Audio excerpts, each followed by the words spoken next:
Comment classer des êtres vivants, notamment des animaux? Si on observe plusieurs animaux, on pourrait se demander comment les classer. On pourrait les classer en les comparant en fonction de ce qu'ils ont, et non pas ce qu'ils n'ont pas. Et pourtant, entre les humains, ce qui nous caractérise, c'est bien ce que nous avons, et c'est ce qui fait que nous sommes singuliers. Ensuite, on pourrait les ranger et les classer du plus grand au plus petit. Ou alors du plus beau au plus laid, ce qui est très subjectif en soi, et qui ne tient pas compte d'ailleurs des ressemblances. Il serait aussi possible de tenir compte de ce qu'ils font, notamment la façon de se déplacer. En effet, certains volent, exemple les abeilles et les oiseaux, la mésange charbonnière par exemple. On pourrait aussi les classer en fonction de l'endroit où ils vivent, notamment certains vivent dans la terre comme le ver de terre, d'autres dans les arbres comme l'écureuil. Un classement tentant serait aussi de les ranger suivant leur régime alimentaire. La vache qui est herbivore, la chouette effraie qui est zoophage ou carnivore. Voire aussi de les classer en se disant que ce sont tous les deux des insectes, donc un classement très a priori, comme les coccinelles et la fourmi, mais alors pourquoi les appeler les insectes?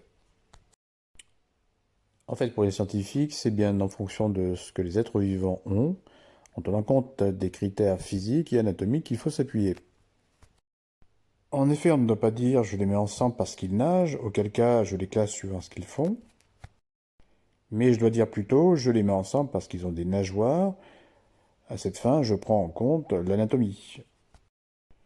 Tout comme je ne dois pas dire je les mets ensemble car ce sont des mammifères, donc à savoir un a priori, mais plutôt je dois dire je les mets ensemble car ils ont des mamelles, donc je tiens compte de l'anatomie et en fait le fait qu'ils allaitent leurs petits. Donc les scientifiques ont retenu que pour un classement phylogénétique, il fallait comparer ce qu'on appelle des attributs scientifiques, comme une tête, des yeux, six pattes, des antennes et un squelette extérieur, donc pour le groupe des insectes, quatre ailes par exemple, comme pour les papillons, ce qu'on appelle des lépidoptères, un squelette à l'intérieur du corps, donc un squelette interne, ce qui est le cas pour les vertébrés.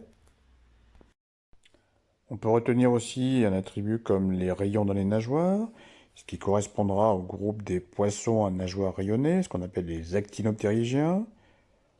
On peut aussi tenir compte des plumes pour le groupe des oiseaux. Et enfin, donc, comme tout à l'heure, des mamelles et des poils pour le groupe des mammifères.